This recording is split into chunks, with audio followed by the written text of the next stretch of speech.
My stepson did something that changed everything forever.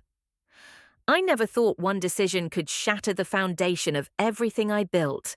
But life has a cruel way of testing you, forcing you into choices you never imagined making. And when it's someone you love, someone you've raised as your own, the weight of that choice becomes unbearable. It all started on a quiet evening, one that seemed like any other. I was sitting at the kitchen table, my fingers absently tracing the rim of my coffee cup. The air was thick with unsaid words, the kind that linger between people who share a history too deep to ignore. Across from me, my stepson, Ryan, sat in tense silence. His jaw was set, his fingers curled into fists against his knees. He was always quiet, but tonight was different. There was an energy about him, something bottled up, barely contained, like a storm on the verge of breaking loose. Ryan wasn't a child. He was a grown man now, 25, independent. And yet, in this moment, he looked just like he did when he was younger, uncertain, vulnerable. He had been my late husband's son, a boy who came into my life when I married Daniel years ago. After Daniel passed away, I did everything I could to keep what was left of our family together. But grief has a way of creating distances between people. And somewhere along the way, Ryan and I had become strangers living under the same roof. That night, as I looked at him, I realized just how much he had changed, and how much I didn't know about the man sitting in front of me. Then he spoke. 4 words, simple but devastating. I need to confess. The air in the room shifted. My heartbeat stuttered.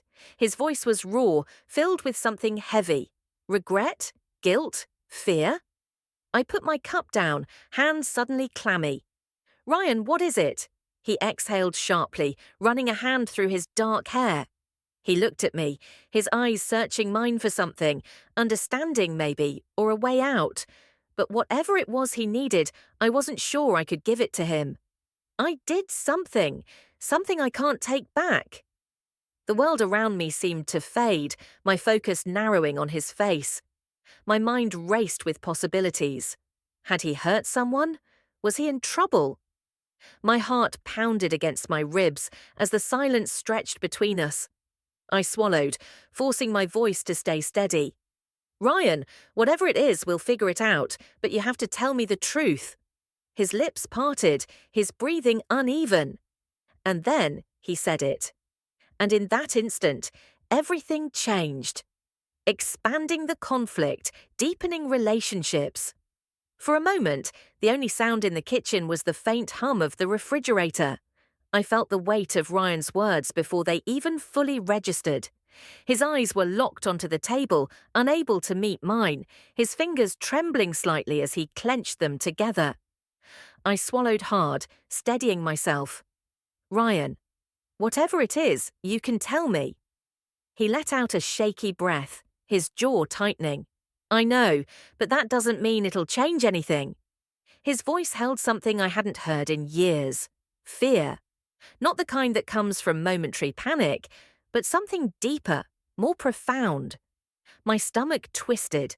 Ryan had always been guarded. Even as a child, he carried an air of quiet resilience, a boy who had learned too early that love could be taken away. His mother had left when he was young, and Daniel, my late husband, had done his best to raise him. But grief had a cruel way of shaping people, and when Daniel passed, Ryan had built walls so high I wasn't sure anyone could break them down. Still, I tried. Over the years, I tried.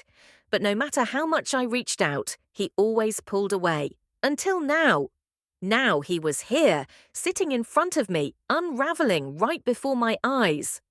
Ryan, I said again, softer this time, whatever happened, I need to understand. He finally looked up. His eyes, so much like his father's, held a storm I wasn't sure I was ready to face. I found out something about Dad, he said, his voice barely above a whisper. Something I was never supposed to know.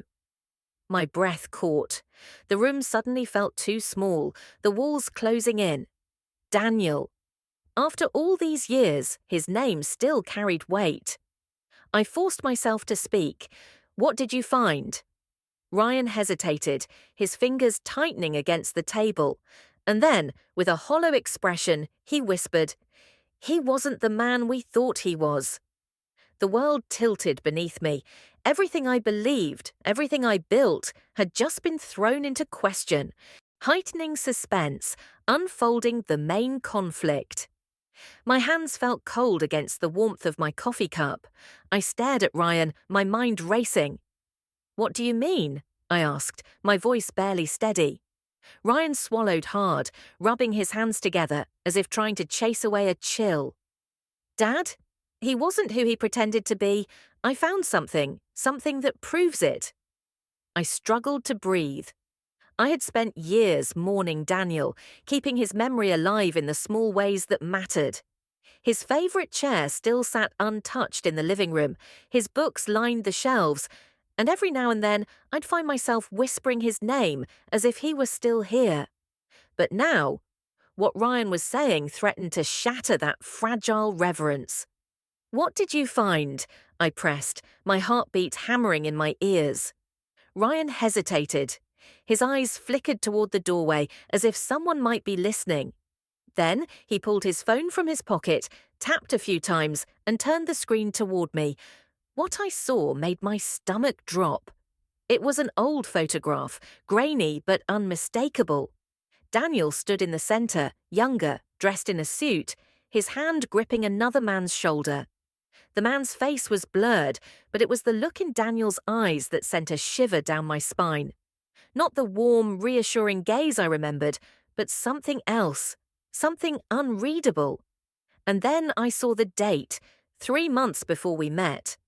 Ryan's voice was tight. "I found this buried in some old files, and that's not all." He scrolled down, revealing a document, a letter, a confession. Dad was living a double life. The world around me seemed to tilt. The man I had loved, the father Ryan had admired, was a stranger, and now the truth was clawing its way to the surface. Nearing the climax, maximum tension. The air in the room turned suffocating. My fingers trembled as I held Ryan's phone, my eyes darting over the words on the screen. My mind refused to process them, refused to accept that the man I had loved, the man I had trusted, was hiding something this dark. Ryan's voice was low, almost unsteady. "Mom, tell me you didn't know." His words sliced through me. My head snapped up, meeting his eyes filled with something I had never seen before, doubt, suspicion. "No," I breathed. "I didn't." I swear. Ryan exhaled sharply, his jaw clenching. "Then how do you explain this?" He swiped again, pulling up another file, a bank statement filled with transfers I didn't recognize. Large sums, secret accounts. My stomach twisted. This doesn't make sense." Ryan leaned forward, his voice urgent. Dad had another life, another identity, and someone out there knew. Someone was helping him keep it hidden. My heart pounded so hard I could barely hear my own thoughts. My mind raced back to the years we spent together, the late nights he claimed he was working, the unexplained absences. Little things I had ignored, things that seemed harmless at the time. But now they weren't harmless. They were clues, signs of a truth I had never seen. I felt sick. "Who else knows?" Ryan hesitated, then exhaled. "I don't know, but whoever they are, I think they're watching us." A chill ran down my spine. "What?" Ryan glanced toward the darkened kitchen window. His voice was barely above a whisper. "Someone's been following me." The room felt smaller. The walls seemed to close in. I wanted to believe this was some misunderstanding, some awful mistake. But deep down, I knew. This wasn't just about Daniel's secrets. Someone didn't want them to be uncovered, and we were next. Emily's grip on my hand tightened as she struggled to speak. "Daniel, he wasn't working alone." Ryan and I exchanged a glance, our relief from the fight fading into dread. "What do you mean?" I asked. Emily swallowed hard, wincing in pain. "There was someone else, someone bigger than him. He was just following orders." The weight of her words settled in. Daniel had been a monster, but he hadn't been the mastermind. I felt sick. Ryan stood up, running a hand through his hair. Then we're not safe, not yet. Outside, sirens wailed in the distance. Help was coming, but would it be enough? Would it be in time? I kneeled beside Emily, brushing the hair from her face. Who? Who was controlling him? Her breath was shaky. A name, in the files, Marcus Holloway. He's the one who… The door burst open. Officers flooded the cabin, weapons drawn. They assessed the scene, securing Daniel's lifeless body and tending to Emily. But my mind was spinning. Marcus Holloway. The name meant nothing to me, but if he was behind everything, then this wasn't the end. As paramedics lifted Emily onto a stretcher, she reached for my hand. Find him, before he finds you. The words chilled me to the bone. Ryan stepped closer. What do we do now? I exhaled, my heart pounding. We finish this. With Daniel gone, one chapter had ended, but the real fight, it had just begun. Did you enjoy the story? What kind of stories would you like to hear next? Like